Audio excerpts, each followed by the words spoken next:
இன்று தமிழ்நாடு சட்டப்பேரவை விதி எண் 99 உள்விதி 5 கீழ் நடந்த நம்பிக்கை வாக்கெடுப்பில் பெரும்பான்மை உறுப்பினர்களின் ஆதரவை பெற்று அப்பாடா இன்னும் 6 மாசத்துக்கு கவலை இல்லை என பெருமூச்சு விட்டிருக்கிறது தமிழக முதல்வர் விஜய் தலைமையிலான தாவேகா அரசு.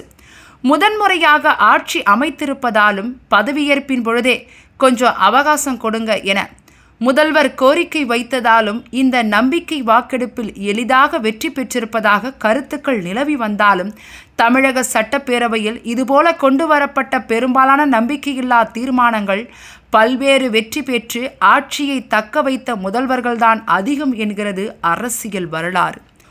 முதலாக 1952 ஆண்டு ஜனவரி மாதம் நடந்த முதல் சட்டமன்ற தேர்தலில் ஆட்சியை பிடித்த தமிழ்நாட்டின் முதலமைச்சர் சி. ராஜாஜி தலைமையிலான காங்கிரஸ் அமைச்சரவைக்கு எதிராக ஜூன் 30 அன்று நம்பிக்கையில்லா தீர்மானம் கொண்டு வரப்பட்டது. ஆனால் இது தோற்கடிக்கப்பட்டது. அடுத்து 1957 காமராசர் தலைமையிலான காங்கிரஸ் அரசுக்கு எதிராக ஒரு முறை அல்ல பல முறை நம்பிக்கையில்லா தீர்மானங்கள் கொண்டு வரப்பட்டன. அவை அனைத்தும் தோற்கடிக்கப்பட்டன.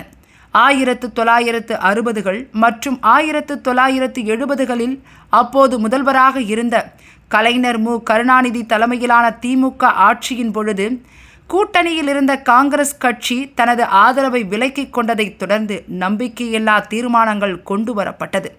ஆனால் அதிக உறுப்பினர்களின் திடீர் ஆதரவால் கலைஞர் தலைமையிலான அரசு தப்பியது.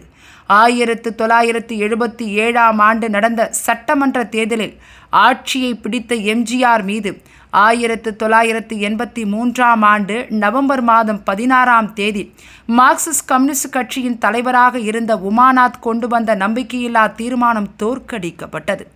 தமிழக சட்டசபையில் இதுவரை சுமார் 12 முறை நம்பிக்கையில்லா தீர்மானங்கள் கொண்டு வரப்பட்டதாக பதிவுகள் தெரிவிக்கின்றன. அவை அனைத்தும் தோல்வியில் முடிந்தன. ஜெயலலிதா மறைவுக்கு பின்பு முதலமைச்சரான எடப்பாடி பழனிசாமி அரசும் 2017 ஆண்டு பிப்ரவரி மாதம் நம்பிக்கையில்லா தீர்மானத்தை எதிர்கொண்டது. அப்பொழுது 122 எம்எல்ஏக்கள் ஆதரவுடன் எடப்பாடியார் தலைமையிலான அரசு வெற்றி பெற்றது.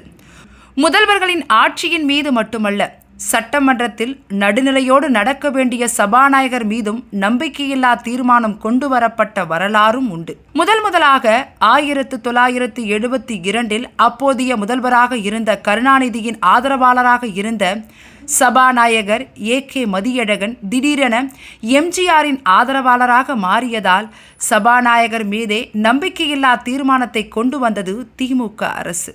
2017 மார்ச் மாதம், அதாவது எடப்பாடி பழனிசாமி தலைமையிலான அதிமுக அரசு மீது நம்பிக்கையில்லா தீர்மானம் கொண்டு வந்து அடுத்த மாதம் அப்போதைய எதிர்க்கட்சி தலைவராக இருந்த மு.க. ஸ்டாலின் சபாநாயகர் பி. தனபாலன் மீது நம்பிக்கையில்லா தீர்மானம் கொண்டு வந்தார். அது 97க்கு 122 என்ற கணக்கில் தோற்கடிக்கப்பட்டது. மூன்றாவதாக கடந்த ஆண்டு, அதாவது 2025 மார்ச் மாதம் திமுக ஆட்சியில் சபாநாயகராக இருந்த எம். அப்பாவு மீது நம்பிக்கையில்லா தீர்மானத்தை கொண்டு வந்தது அதிமுக. ஆனால் 154க்கு 63 என்ற வித்தியாசத்தில் அந்த நம்பிக்கையில்லா தீர்மானம் தோற்கடிக்கப்பட்டது. இப்படி தமிழ்நாடு சட்டமன்றம் பலமுறை நம்பிக்கையில்லா தீர்மானங்களை அடிக்கடி பார்த்திருந்தாலும் அவை அரசுகளின் வீழ்ச்சிக்கு நேரடி காரணமாக அமைந்ததில்லை. அதுபோலவே தற்பொழுது நம்பிக்கை வாக்கெடுப்பில் வெற்றி பெற்று தனது புதிய அரசை தக்க வைத்துக் கொண்டுள்ளார் விஜய்.